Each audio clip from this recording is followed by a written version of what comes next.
Alright, so what we're going to do in this video is we're going to find the equation of a line if I give you 2 points. We're also going to look at slope as rate of change. So let's look at finding the equation of this line. Now, if you remember in the last video, I said you can find the equation of a line if I give you any point. This is the equation we're going to use if I give you any point, and any point is annotated as x1, y1. It's literally any point on the line if we know the slope. Okay? So let's give it a shot. So let's find the equation of this line. I know I'm going to go through this point and I'm going to have that slope. So I am going to use the equation y minus the y value of the point equals my slope times the x value minus the x value of the point. Alright, well, it's not x value, it's just x. So y minus the y value of the point equals m times x minus the x value of the point. There we go. That's so much nicer. Alright, so y stays y. We're going to subtract the y value of the point, but nobody says minus and negative, so we're going to say plus 3. That equals m. I almost wrote m instead of the number. M is the slope of our line, negative 3/4. And we're going to multiply that by x minus the x value of the point, which is plus 2. Now this is a correct equation of the line.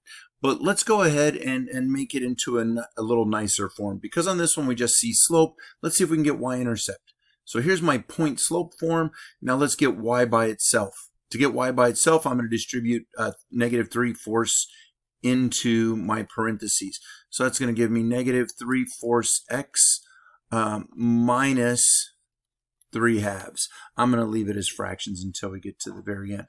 I'm going to leave it as fractions even then. So I'm going to go ahead and subtract 3 from both sides. Well, if we subtract 3, here we would subtract 3. We got to have common denominators, so that's going to be 6/2. So don't forget our fraction work. So y equals negative 3/4 x minus 9/2. And there we have our slope-intercept form, y equals mx plus b. It gives us a little extra information. Sometimes, though, I'm going to give you 2 points. I can still use point-slope form. Point-slope form. So if I give you 2 points, what you can do with these 2 points is you can find slope. So I'm going to start by finding slope. Change in y. So 6 plus 3 over negative 1 minus 2. And that gives me 9 over negative 3, which has a slope of negative 3. So there's my slope. I found slope. Given 2 points, find slope first. Alrighty, so I've got the slope and I've got 2 points. Pick one. I don't care which one you're going to pick. Pick one. Pick the one that you think looks easier to deal with. Well, they don't, neither of them looks harder or easier. Like if one of them has fractions, don't pick the one with fractions. If one of them has a lot of negatives, just go with the one that's all positive. But they're kind of the same right now, so I am going to just go with the first one. Because I really don't see any difference in the difficulty with those points. So there is the point slope form of my line. Let's go ahead and distribute the negative 3 into the parentheses. I'm going to subtract 3 from both sides. Boom. Now, regardless of what point you put in, this is your slope-intercept form. You're going to get that regardless of which point you had put in. Easy. Well, if we talk about average rate of change. So rate of change is we're going to pick any 2 points on whatever our graph is. Sometimes our graph is a curve, sometimes our graph is a line, and we're going to use rate of change between those 2 points. That's finding our slope. However, the only difference here is when we look at it as a function.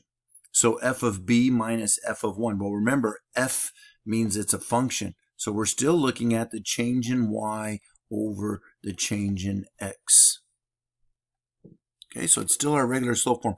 However, because it's called rate of change, we want the change in x always to equal 1. So a lot of times we're going to express our answers as a decimal instead of a fraction, because I want to know what does it take to get a change of 1x. How much does y change for every x? See, rate of change in y per unit of change in x. That lets me know we want the change of x to be 1 unit, whatever that unit we're talking about is. Feet, inches, years, cars, I don't care, just one of them. So if we look at this one, the population in Metro Phoenix area in 2022 is approximately 4.62 million people. This is up from 3.73 million in 2011. Let's find and interpret the rate of change in our population.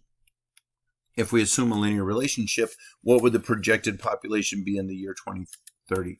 So when they ask us to assume a linear relationship, what that means is we will have constant change. My slope will not change from one year to the next. It's not an exponential or a root type change. It's a linear change. It changes y and x always change at the same amount.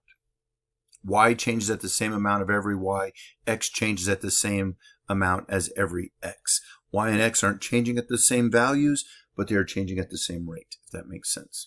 Well, it'll make more sense when we see each other in class if it doesn't. So they give us actually 2 points in here. They give us time and they give us population. So that is 1 point. In 2022, we had a population of 4.62 million people. My second point is number of people and the year. So we're still going to write year first because time is always an x.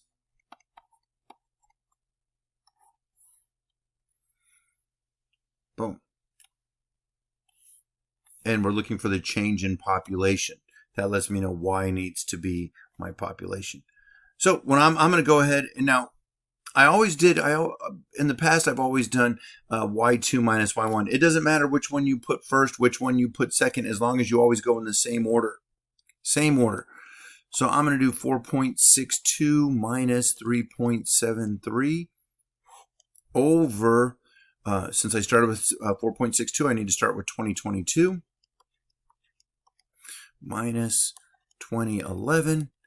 And 4.62 minus 3.73 gives me 0.89. And 2022 minus 2011 gives me 11.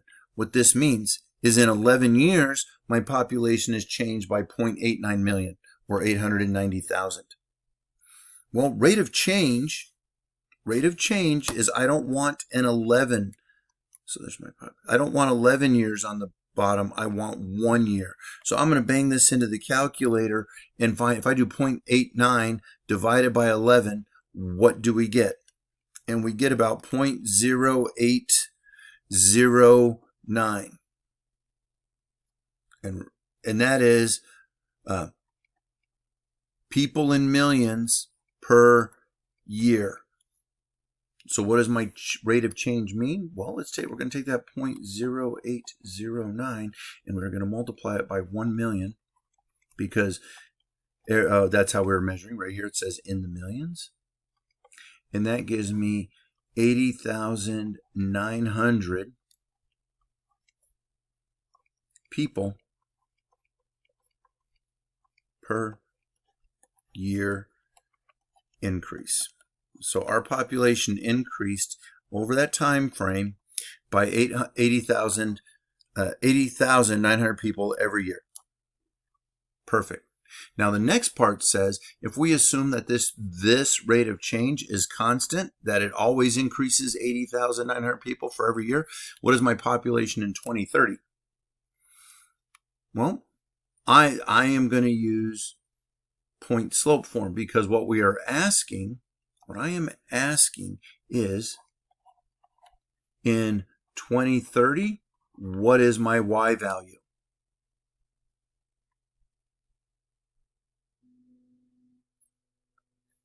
Okay, that's what I'm asking. Find that y value. Well, we've got slope. We've got other 2 points. So what I'm going to do is I'm going to write the equation of my line using point slope form. Y minus y1 equals m times x minus x1. So y always stays y minus one of these y values. I don't care which one. I'm just going to use the 4.62 because that's first, equals m, my slope. Well, my slope, well, or you can do it one of two ways. We can say it's 80,900, or you can do 0.89 over 11. I like the 0.89 over 11, just kind of what I like,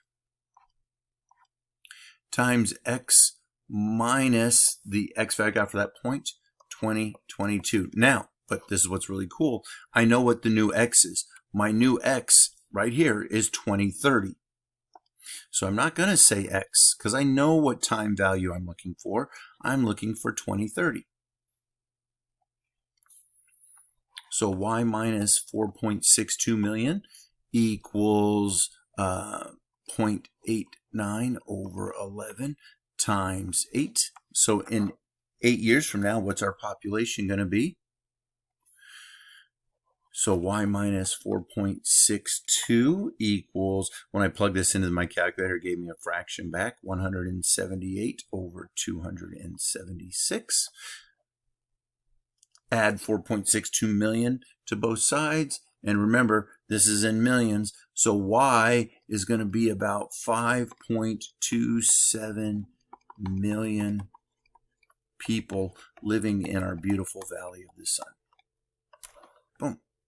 All right, so when we get to class, and I see you next time in class, we're going to go ahead and do our rate of change for our federal spending.